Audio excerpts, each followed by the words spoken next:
주인 삼은 모든 것 내려놓고 내 주 대신 주 앞에 나가 내가 사랑했던 모든 것 내려놓고 주님만 사랑해. 주 사랑 거친 풍랑에도 깊은 바다처럼 나를 잠잠케 해. 주 사랑 내 영혼의 반석 그 사랑 위에 서리.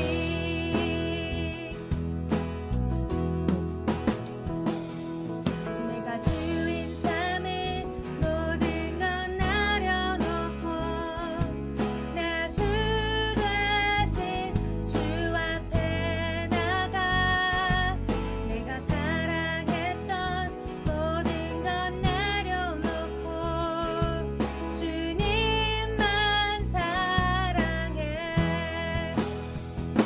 주 사랑 거친 풍랑에도 깊은 바다처럼 나를 잠잠케 해. 주 사랑 내 영혼의 반석 그 사랑 위에 서리. 주 사랑 거친 풍랑에도 깊은 바다처럼 나를 잠잠케 해. 주 사랑 내 영혼의 반석 그 사랑 위에 서리.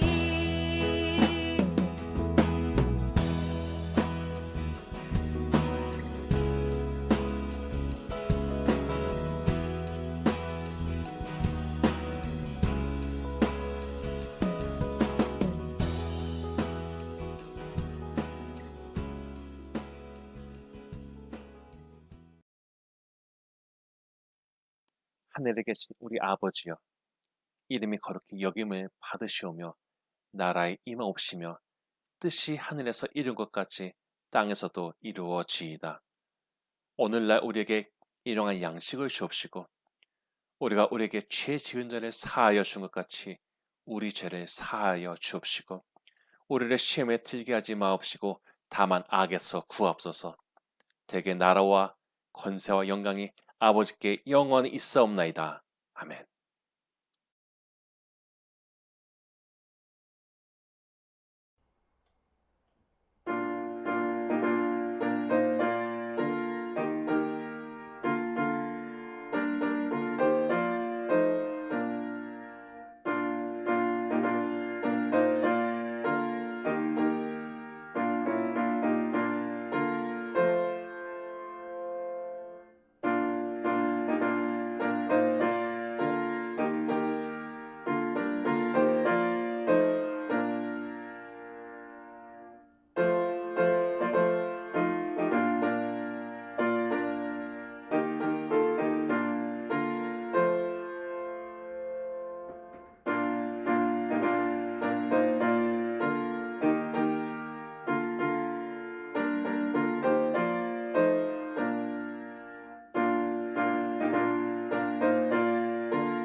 사랑과 은혜가 충만하신 하나님 아버지, 오늘 주일을 맞아 이렇게 주의 전과 온라인을 통해 주를 예배할 수 있도록 우리를 불러주시니 감사합니다.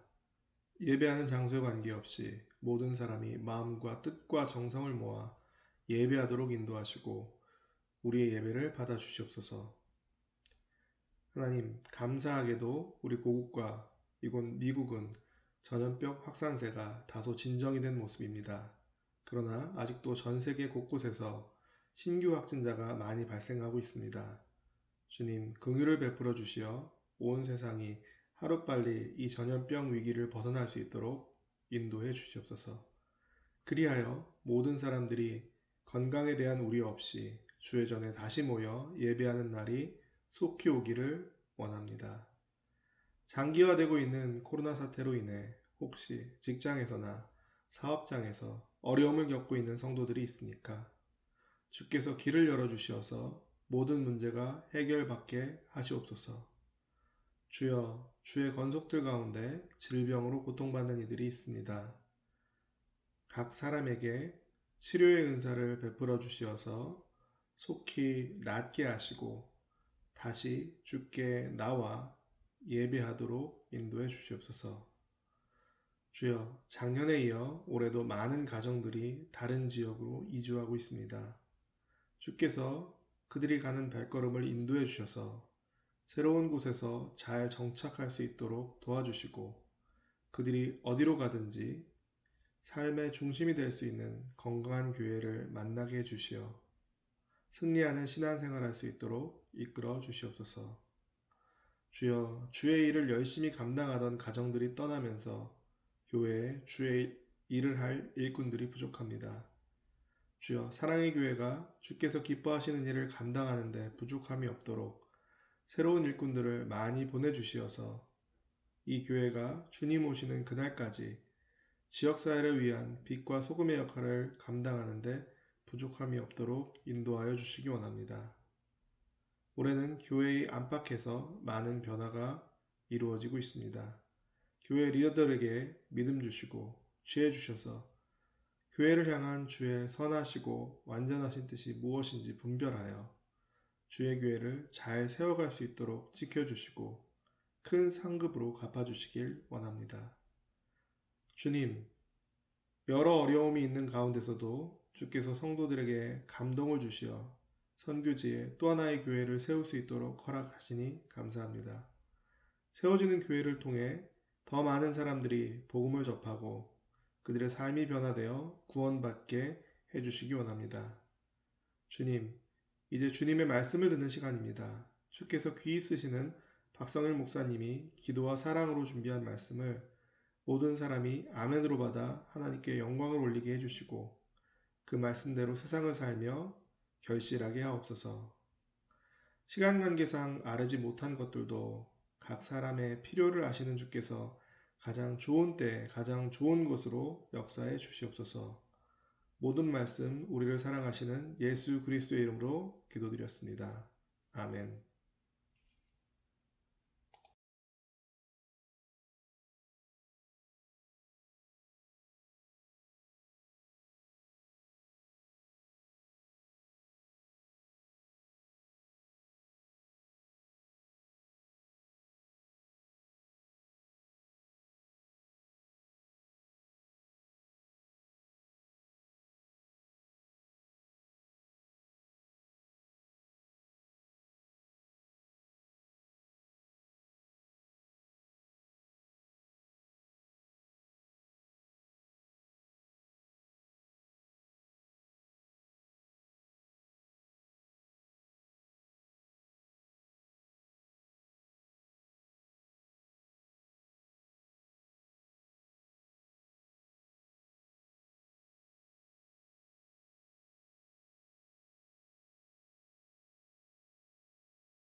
하나님, 오늘 하나님을 만나는 자리에 예물을 가지고 온 성도님들의 마음을 아시는 하나님, 그들의 마음속에 있는 감사를 받으시고 혹시 하나님께 잘못한 것이 있다면 용서하여 주사, 이렇게 하나님을 통하여 사함을 받고 회복을 받는 것이 어떤 것보다도 좋은 것임을 알고 누리게 하여 주시옵소서.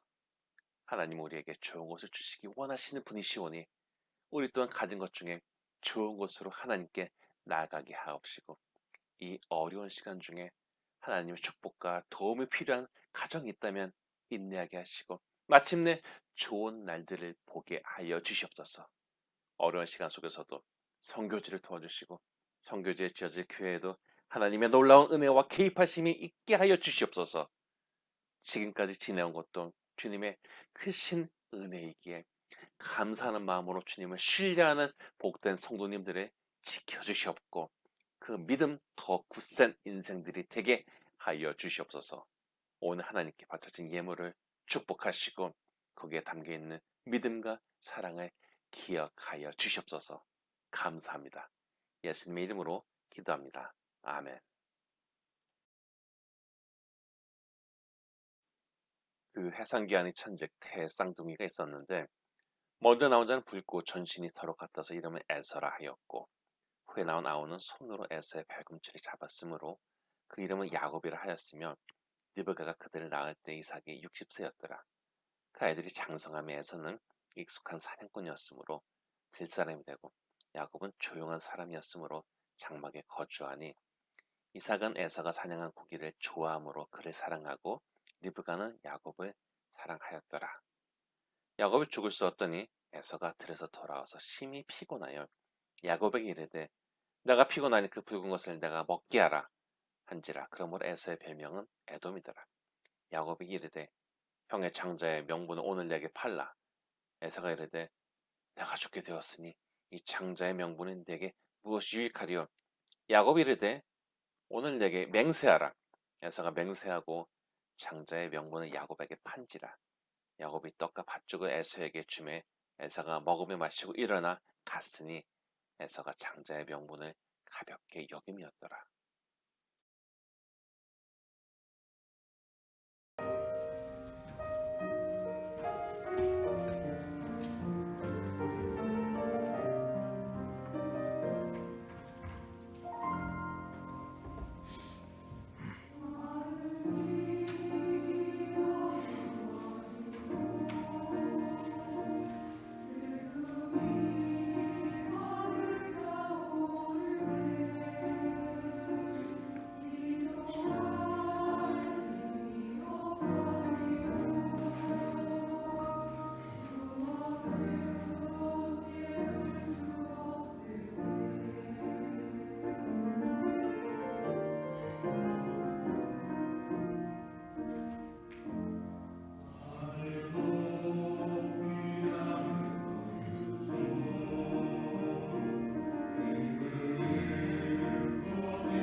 네, 본문의 말씀을 가지고 일상의 다툼에서도 라는 제목으로 같이 은혜를 나누시겠습니다.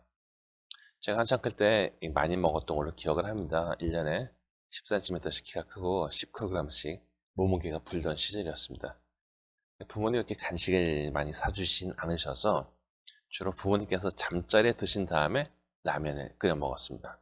그런데 라면 하나를 맛있게 끓여서 먹으려 하면은 꼭 동생이 달라붙었습니다. 아예 나도 먹게 하나 더 끓여줘 라고 했으면 그렇게 했을 텐데 항상 하나만 끓인 제 라면에 달라붙어서 저와 똑같은 양을 먹었습니다.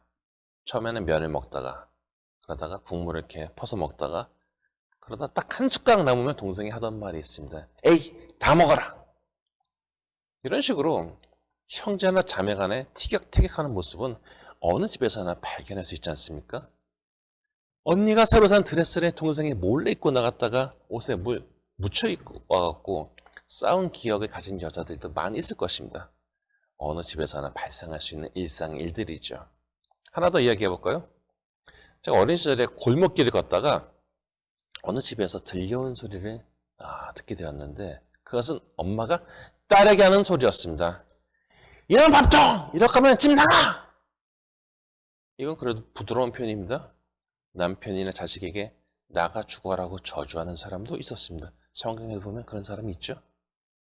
저는 자신 보고 나가 죽으라는 아내를 보고 사랑하는 마음이 생길 건지 그런 엄마를 보고 존경하는 마음이 생길는지 모르겠지만은 어쩜 이렇게 과격하게 표현하는 것은 자기도 보고 자란 것이 그런 것이기 때문에 그러지 않을까라는 생각을 하게 되었습니다. 우리 주변의 일상의 언어에서요. 미쳤다거나 crazy라거나 죽었다, 죽는다 뭐 이런 말을 달고 사는 사람을 볼 수가 있는데 저는 이거 그렇게 좋게 보지 않습니다. 왜냐하면 말의 씨가 되기 때문입니다. 물론 그런 표현을 쓰는 사람도 자기는 말에 과장되고 세게 하고 싶을 뿐이지 진짜로 그럴 의도는 없다라고 할 것입니다. 그러나 예수 믿는 사람들은 이런 일상의 표현들이 있어서도 주의해야 됩니다. 하늘에 계신 아버지께서 듣고 계시기 때문이죠. 우리가 일상을 살면서 가까운 사람들이라고 함부로 말하거나 상처를 주거나 위협을 하기도 하는데 자기는 마음 편하게 한 행동이나 말이겠지만 이것은 반드시 상대편에게는 부정적인 영향이나 상처를 주기 마련입니다. 오늘 우리가 아주 쉽게 생각하고 가볍게 생각하는 일상의 중요성에 대해서 돌이켜보려고 합니다. 믿음의 조상인 아브라함의 아내인 그 사라는 127세의 세상을 떠났습니다. 아브라함은 아내보다 한 10살 정도 연상이었는데 무려 175세까지 살았습니다. 그래서 사라가 세상을 떠난 후에도 후초인 그두라를 들여서 여러 명의 자식을 낳았습니다. 물론 이삭이 태어나기 전에 애굽 여인의 하갈을 통해서 얻은 이스마엘도 있었지만은 하나님은 아브라함의 아내인 사라를 통하여 이스라엘의 혈통이 이어지게 하셨습니다. 그럼에도 아브라함이 죽었을 때 이스마엘도 찾아와서 이삭과 같이 아브라함의 장례를 치릅니다. 오래전 자기를 쫓아낸 집안의 아버지였지만은 그것을 묻어두고 해야 할 바를 했던 것이죠. 아브라함이 100세 얻은 아들인 이삭은 어머니가 돌아가신 후 상심하였고 아브라함은 자신의 종을 친지들이 있는 땅으로 보내서 자신의 혈족 중에서 며느리를 찾게 합니다. 아브라함의 충성스러운 종은 나름대로 기준을 세우고 하나님께 기도를 했는데 말이 끝나기도 전에 리브가가 나타났습니다. 이삭은 리브가를 아내로 맞이해 많은 위로를 얻었는데 자신의 어머니처럼 리브가도 불임이었습니다. 그래서 본문 21절에 보면 이삭이 아내의 불임 때문에 하나님께 간구하며 하나님께서 그의 간구를 들으셨고 리브가가 쌍둥이를 임신하게 되죠. 물론 하나님께서는 아브라함의 자손을 통해서 믿음의 민족을 이루실 계획이셨습니다. 그런데 하나님께서는 의도와 계획이 있으셔도 그것을 통해 사용되는 자들이요 하나님께 기도하면서 더욱더 친근하게 다가오기를 기다리고 계신 것입니다. 그래서 이삭이 기도하게 하셨습니다. 몇 년 전에 한국에서 방문 중에 어떤 장로님을 만났는데 이분이 전에는 별로 믿음이 없었다고 합니다. 그런데 사업을 하다가 부도가 나게 생겨서 거의 막 초죽음이었다는 거예요. 막 힘들어서 내가 그때 거의 죽을 줄 알았어요 했다는 거예요. 그래서 부부가 전심을 하나님께 매달렸고 하나님께서 어려움에서 건져주시고 회복시켜 주셨다는 것입니다. 하나님께서는 좋은 것을 주시는 분이시지만 우리가 좋은 것을 누릴 만한 겸손한 사람이 되게 하기 위해서 기도하게 하십니다. 이렇게 이 10년간의 불임 끝에 리브가가 쌍둥이를 낳게 되었고 우리가 어렸을 때부터 들어온 야곱과 에서 이야기가 본장 뒷부분을 차지합니다. 같은 배에서 나온 쌍둥이였지만 에서는 사냥꾼이었고 야곱은 조용히 장막에 거주하는 것을 좋아했다라고 합니다. 사냥을 나가서 사냥감을 바로 만날 수도 있지만요. 오랜 시간이 걸릴 수도 있습니다. Hunting is waiting입니다. 사냥은 기다리는 거죠. 며칠씩 밖에서 야외가는 경우도 있었을 것입니다. 만약에 여러분이 사냥꾼이어서 사슴을 쫓는다고 합시다. 자기보다 훨씬 빠른 사슴을 잡기 위해서는 쫓아가서 못 잡아요. 나에게 유리한 기회를 기다려야 됩니다. 그리고 사슴이 나의 사선 안으로 들어오면 숨지고 있다가 화살을 발사해야 됩니다. 사슴은 막 몇 번 날뛰다가 결국 쓰러지고 말죠. 이렇게 사슴을 잡은 것은 사냥꾼으로서 참 기쁜 일이지만 이것을 다시 가지고 집으로 간다고 해봅시다. 자기만한 사슴을 들고 집에 가는 일이 결국 쉽지는 않았을 것입니다. 에서가 혼자서만 사냥을 했는지 아니면 집안에서 일하는 사람들이 동행했는지는 정확하게는 모르겠지만 성경은 그가 들 사람이 되었다라고 묘사하고 있으니 야생생활에 익숙한 사람이 되었던 것입니다. 더더군다나 이삭은 에서가 사냥한 고기를 좋아했습니다. 큰아들이요. 가업을 이을 아들이어서 예뻐하는 데다가 사냥까지 잘해서 아버지를 대접하니 당연히 더 예뻐하지 않았겠습니까? 그런데 사냥을 한다고 해서 반드시 사냥감에 만난다는 보장은 없는 것이죠. 낚시하러 가는 사람이 항상 물고기 낚아옵니까? 온종일 들여서 사냥감을 쫓아다니고 숨어서 기다리고 하다 보면 얼마나 지치고 막 배고프고 그러겠습니까? 그런데 어느 날 야곱은 오늘의 요리로 팥죽을 다 끓여서 먹으려고 했는데 이게 혼자 먹으려고 한 건지 부모님께 드리려고 한 건지 한번 새로운 요리에 도전한 것인지는 모르겠지만은 아무튼 요리가 준비된 그 순간에 에서가 장막에 들어옵니다. 에서는 너무 배고프고 피곤해서 빨리 뭐라도 먹고 쉬고 싶었습니다. 그래서 동생에게 자기가 피곤하니 그것을 먹게 해달라고 합니다. 그런데 바로 이 순간에 야곱의 한 말은 주겠다 못 주겠다 하는 것이 아니라 에서가 가진 장자의 명분을 오늘 자기에게 팔려는 것이었습니다. 이것은 갑자기 나온 말은 아닐 것입니다. 말이 형이지 뭐 1년 먼저 나온 것도 아니고 2년 먼저 나온 것도 아니고 한 발 차이로 태어나서 형의 대접을 받다가 이제 늙으신 아버지가 돌아가시면 재산을 거의 차지하고 큰 부족을 거느릴 에서의 미래에 대해서 야곱의 마음속에 불만과 욕심이 있었던 것입니다. 그런데 그렇게 따지자면요. 전 세계 모든 나라의 동생들은 불만이 생길 수밖에 없습니다. 전 세계적으로 집안의 재산을요 장남에게 물려주기 때문입니다. 아니 공정하게 생각하자면은 어느 집에 아들이 6명이다. 그러면은 6명 똑같이 나눠줘야 좋은 거 이거 아닙니까? 그런데요. 그런 식으로 세대를 반복하다 보면요. 결국에는 집안의 재산이 하나도 남지 않게 됩니다. 사람들이 그것을 알기 때문에 집안의 부를 유지하기 위해서 큰아들에게 재산을 몰아주었던 것이죠. 그래서 여기서 밀린 형제들은 전 세계로 나갔습니다. 바이킹이 그랬고 스위스가 그랬습니다. 바이킹은 전 세계로 나가서 영토를 차지하고 나라를 세웠고 스위스의 척박한 땅에서 농토가 부족했던 사람들은 외국으로 나가서 용병이 되었습니다. 우리가 스위스 하면 낭만적으로 생각하지만 오랫동안 국가를 버티게 한 산업이 바로 용병이었습니다. 아브라함이 롯을 구하기 위해서 군대를 일으켰을 때 집안에서 키우고 훈련시킨 사람들이 318명이었다고 합니다. 창세기 14장 14절. 그러니 이삭의 때에도 그들의 가족까지 합치면 상당한 무리를 이루고 있었을 것으로 생각됩니다. 야곱은 이것을 탐내었고 형이 약하고 배고픔 때문에 판단이 약해진 틈을 타서 야비한 협상을 했던 것이죠. 물론 에서가 이것을 실효성을 가진 진짜의 약속으로 생각한 것이 아니라 그냥 동생이 심술 부리는구나 라고 생각했던 것 같습니다. 물론 에서도 야곱이 자신이 가질 것들에 대해서 부러워하고 있다는 것을 모르지는 않았을 것입니다. 그러나 어쩌겠습니까? 이미 그렇게 선택된 것을.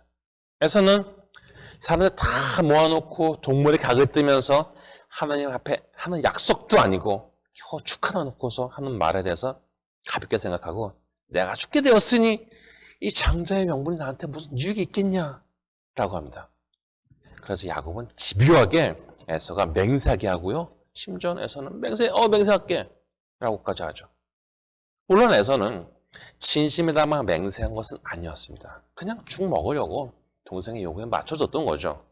이유를 또 보게 되면 27장 36절에 자신의 장제의 복을 낚아채간 야곱에 대해서 에서는 야곱이 자신을 속인 것이 두 번째로 가며 전에는 자신의 장제의 명분을 빼앗았다라고 합니다.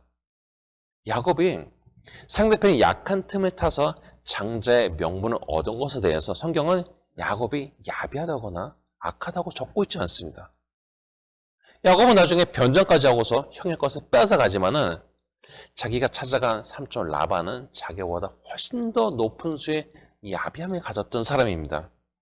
오랜 동안 충성한 야곱의 품삯을 10번이나 속였고 잘 아는 대로 야곱을 더 이용하기 위해서 신부도 바꿔버렸습니다. 그러면서 오랜 시간을 기다린 야곱에게는 우리 지방에서는 언니보다 동생 주지 않아. 창세기 29장 26절. 이렇게 얘기하죠. 형제의 사회관계를 우습게 보고 야비한 수를 사용했던 야곱은 자신이 한 것보다 훨씬 더 큰 대가를 톡톡하게 치르게 됩니다. 그런데 성서의 기자는요. 야곱이 에서에게 팥죽을 판 사건에 대해서 야곱에 대해서는 평가하지 않고 에서에 대해서 기록하고 있습니다. 본문 34절에 보면은 야곱이 떡과 팥죽을 에서에게 주매 에서가 먹으며 마시고 일어나 갔으니 에서가 장자의 명분을 가볍게 여김이었더라 라고 합니다. 즉 성서의 기술을 통해서 하나님이 주신 메시지는 야곱이 야비하게 행동했다는 것에 포커스가 가는 것이 아니라 에서가 자기에게 주어진 특권을 가볍게 여긴 것에 대해서 지적을 하고 있습니다. 성경 역사를 돌이켜보면서 성도들의 각성을 촉구한 히브리서 12장 16절에는 이 사건에 대해서 이렇게 표현하고 있습니다. 음행하는 자와 혹 한 그릇의 음식을 위하여 장자의 명분을 판 에서와 같이 망령된 자가 없도록 살피라. 신약시대에 이르러서도 에서는 자신의 중요한 것을 함부로 다룬 정신없는 사람으로 알려졌던 것입니다. 그런데 아까 이야기했듯이 에서가 장자의 명분을 판 것은요, 집에서 아주 일상적일 수 있는 형제들의 대화 속에서 이루어졌던 것입니다. 우리도 살면서 일상의 대화를 가볍게 여기면서 하지 말아야 할 말을 하고도 대수롭지 않게 생각하는 일들이 얼마나 많이 있습니까? 그러나 신앙생활이 성숙해지고 성숙한 크리스천으로 살아간다는 것은 바로 특별한 때나 특별한 날에 특별한 장소에 가서 중요한 문서에 사인하는 그런 것으로만 나타나는 것이 아니라 바로 우리가 살아가는 일상에서의 언어와 행동에 있어서 무게와 품격을 가지는 것에 담겨져 있는 것입니다. 최근에 베트남전 참전 용사에게 명예훈장 Medal of Honor를 수여하는 실화를 다룬 영화 The Restful Major라는 그 영화를 제가 봤습니다. 실제로 윌리엄 피츠바거라는 병장이 공군 소속의 구조 요원이었는데 헬리콥터를 타고 전투 현장에 갔다가 의무병, 메딕이 실려오는 것을 보면서요. 자기가 내려가서 많은 병사들을 구했습니다. 그런데 그러다 자기도 전사를 하게 되죠. 그의 부모님은 실제로 살아남아서 그의 아들이 오랜 세월이 흐른 후에 명예훈장을 받는 자리에 참석했는데 영화 속에서 아버지는 아들이 빨래를 개놓는 착한 아들이었다라고 합니다. 정말 일상의 아주 소소한 일이고 아무 가치도 두지 않는 것이지만은 자식이 잃은 부모님의 심정으로는 아들이 했던 일상의 아주 작은 것들이 큰 의미로 다가왔던 것입니다. 저는 고등학생이었던 아들이 훈련소에서 돌아갔고 일상의 소중함을 깨달은 것을 보았습니다. 2020년 우리는 잃어버린 일상을 보면서 일상의 삶을 산다는 것이 얼마나 소중한 것인지를 다시 한번 돌이켜보게 됩니다. 오늘 내가 별 생각 없이 영혼 없이 보내며 가까운 사람들에게 함부로 대한 날들이 사실은 그렇게 가볍게 대할 수 없는 소중한 시간이고 기임을 알아야 한다는 것입니다. 톨스토이가 한 말이 있습니다. 행복한 가정들은 서로 닮았지만 불행한 가정은 모두 저마다의 이유로 불행하다. 결국 야곱의 팥죽 사건으로 야곱과 형과 아버지의 사이는 벌어졌고 야곱 편을 들던 리브가는 야곱의 안전이 걱정되어서 그를 멀리 보내놓고도 평생 사랑하는 아들을 다시 보지 못하게 됩니다.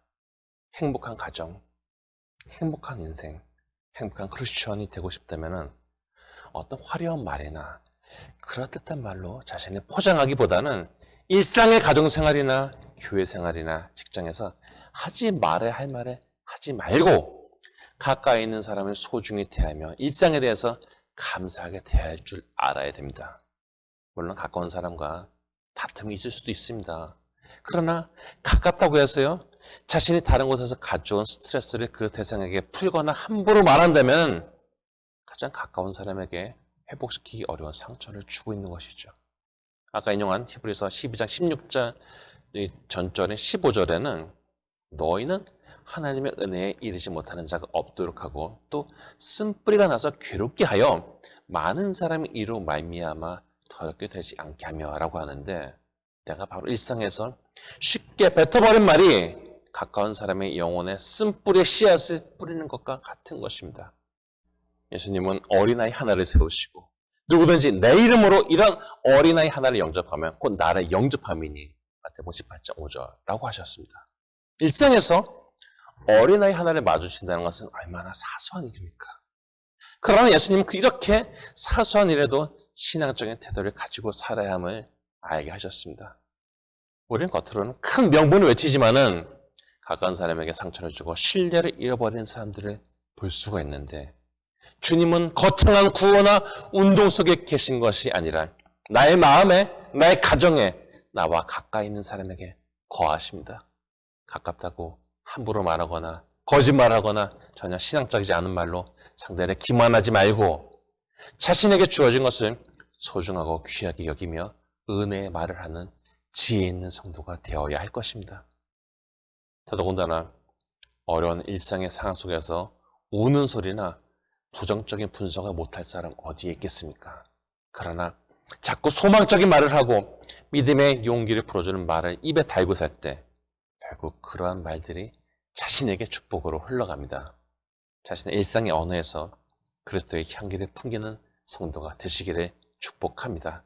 바라옵기는 일상의 작은 것들에서 신용을 깎아버리는 사람이 아니라 신실하고 책임감 있는 일상을 살아가는 가운데 선한 영향력을 가까운 곳에서부터 끼칠 수 있는 복된 성도가 다 되시기를 주님의 이름으로 축원합니다.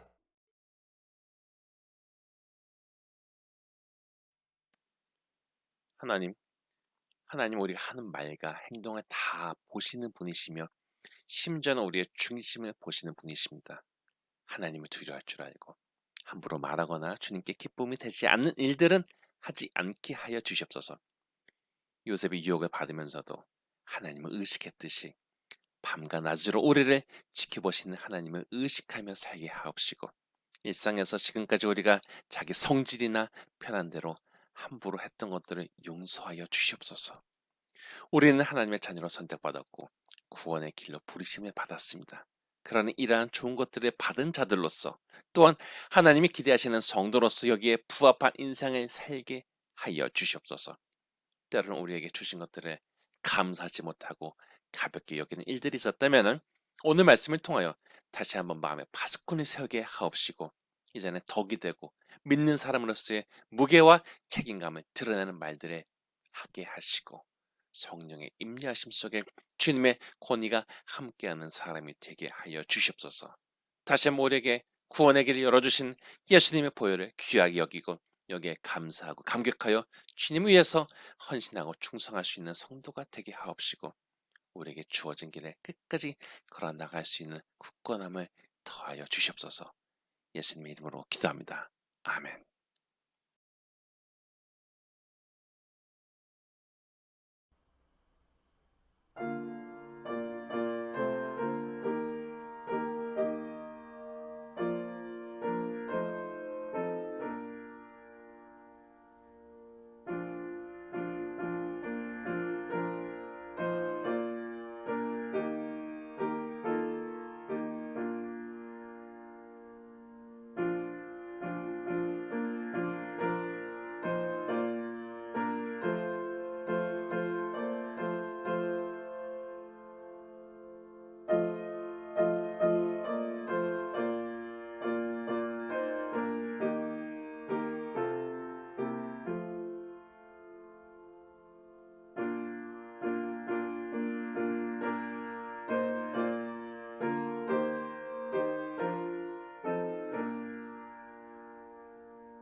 이제는 우리 주 예수 그리스도의 무한하신 은혜와 하나님 아버지의 지극하신 사랑과 성령님의 감동하심이 일상의 생활에서도 언어와 행동으로 덕을 끼치고 하나님의 기쁘시게 하고자 하는 성도님들에게 지금부터 영원까지 함께 하시기를 간절히 축원하나이다.